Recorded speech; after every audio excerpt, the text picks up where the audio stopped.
Alright, today's book review. The Complete Secret Cipher of the UFOnaughts. I have discussed this book briefly in the past, but it was more because of my hypothesis for why the book was brought into people's consciousness through Hellier in this modern times. And I'll link that in the description below. I think it's interesting. I don't know if anybody else does. I think everybody else probably just thinks it's weird and goofy, but that's okay. I'm kind of a weird and goofy guy.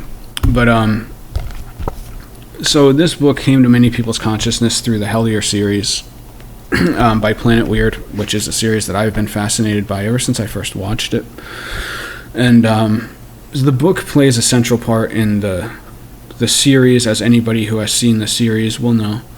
But it's also, I mean, it's absolutely, this is like a tour de force of weirdness. And I don't say that to marginalize the ideas in it, because Alan Greenfield is obviously a very intelligent guy who has dedicated his life, it seems, to these metaphysical existential questions.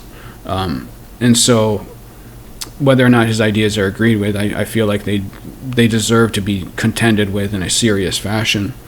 But what I'm not talking about right now isn't really about agreeing or disagreeing with anybody. It's just saying that as an imaginative tour of wild concepts, wild ideas, there are few books that are more fascinating than this one. I've said in the past my whole hypothesis about this book being introduced, like being brought into the broader consciousness through the Hellier series. I think it's a fun bit of brain candy to think about the fact that there's a lot of talk of UFOs right now, and a lot of talk of, like, the UFO invasion and everything. In this book, I think it deals with the beings, which it calls ultra-terrestrials, which is a whole thing in itself, because that idea is that the aliens don't come from outer space, that there are these ultra-terrestrial beings that kind of share the earth with us. And I don't know if this is exactly what Greenfield means, but my take on it is that, like, when we're talking about spirits and demons and angels, all of these things, they fit into the ultra-terrestrials. It's just another, like, way of saying these beings that other belief systems have named different things. They're the ultra-terrestrials, and that the UFOs and aliens are actually just a form of these ultra-terrestrials. I think that's an accurate way to encapsulate the general concept of it. But what I think is really interesting, I mean, the whole book is just a weird tour de force of crazy ideas, but as I've said in the other videos, I think it's real. One of the things that fascinates me the most about it is that Greenfield talks about this impending alien invasion and says that these beings, which remind me very much of how Gnostic archons are described, because they feed off of human emotions, negative human emotions, and so the way to kill them, the way to destroy them, is with love and enlightenment. And I believe, I hope I would be accurate in saying that Greenfield's concept of enlightenment is basically the same as my general concept of enlightenment, which is that it's really just another word for total self-mastery of our mind and our heart and our spirit.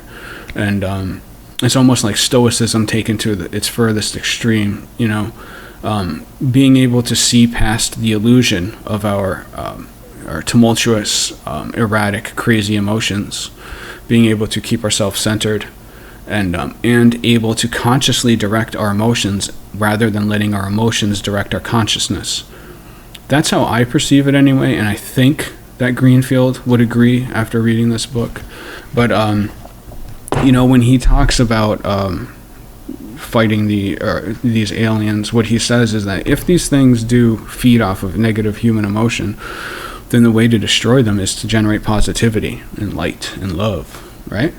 And I just think that's really cool, because that makes enlightenment a weapon of mass destruction to these things. I think that's a fascinating concept, man. We could make a great novel about that. That's a movie waiting to be written right there, man. I'm actually surprised Alan Greenfield hasn't written a screenplay or a novel based on that, because that's a great idea. And I'm not saying these things to marginalize his ideas and to say that there's not like actual truth to them. There is. I'm just saying it's also really fascinating brain candy, right?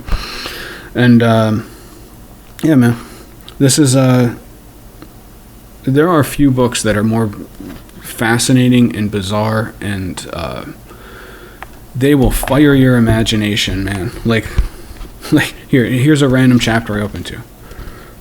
How to open or close a Stargate. I mean, let's see. Enoch in Mutant Mayan, Enoch, the Book of Enoch. It's just, man, it's every chapter is its own fascinating exploration of strange ideas. And there's a lot of people who saw the Hellier series, and about the Secret Cipher too. So the Secret Cipher is in reference to an actual cipher, which is, the whole concept is kind of weird to me, but it's supposed to be like embedded in, it's this cipher that can kind of almost like interpret anything. Like you can punch words into it, and sometimes the words will give you these like hidden layers of meaning. And somebody actually built software, which I'll link in the description box, so you can go there and punch things in and see what the cipher gives you, because it's extremely complicated cipher. So somebody built software that you can just do it in the software, which is really kind of interesting. I'm not, that aspect of the book, it's, even though it's the title, is actually kind of like a little less interesting to me. It is definitely interesting, but that's not really what has fixated my interest in the book. It's really the other things that are in it, just the general concepts. And some of the concepts, it's really interesting. Some of the concepts overlie with some of the things discussed in The Secret History of the World by Mark Booth, which I find interesting, because the whole premise of The Secret History of the World is that it's supposed to be the true secret history of the world that has been passed down through all these mystery schools and secret societies. I don't think it would be accurate to say all of them, because I've asked at least one high-level Freemason who said this is not what he's ever learned or anything. So it's not like a train of thought that's going through universally through all these minds.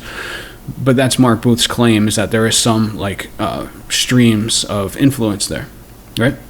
And so it's interesting, because like a lot of the stuff in this book overlaps with some of those ideas, which are really, really far out ideas, man. You want to talk about mind-bending books? Read this at the same time you read The Secret History of the World, man. Your mind will be bent. But yeah, fascinating stuff, man. I couldn't recommend this book highly enough for just some fascinating brain candy and a great launching point to all kinds of other potential ideas and worlds and concepts. It's really cool, man. I put it on par with The Secret History of the World in that aspect, and I also would put it on par with the Sinister Forces series, which is also... There's a whole bunch of talk about people with Sinister Forces, and I actually agree. I have problems with the conclusions of the series, but... The book is chock full of amazingly, just endlessly fascinating ideas and brain candy, and they're all just great launching points to just explore different ideas. And I'm comfortable with that. I'm coming to realize after making some of these videos, other people aren't comfortable with that, and that's cool, man. Like, do your thing. That's my thing. It's my thing. I like to think. I like to imagine. I like to explore. And that's how it is. So, anyway, would I say to actually buy this book? Yes, I would. I would recommend highly to buy this book. Alan Greenfield is one of the most interesting individuals I've ever come across. So, yeah, man, I would recommend it. And also, before I say goodbye, let me say, I hope you're having constructive, positive, happy 2022s. I hope that you try to remember to stay confident and fixed on your goals, to not let the emotional static get you down. We're living in a very complicated and difficult time right now, and I hope that you find some peace, and I hope that you can strive for some positivity in your life amidst these incredibly challenging times. I mean that sincerely, my friends. Have a great 2022. Goodbye.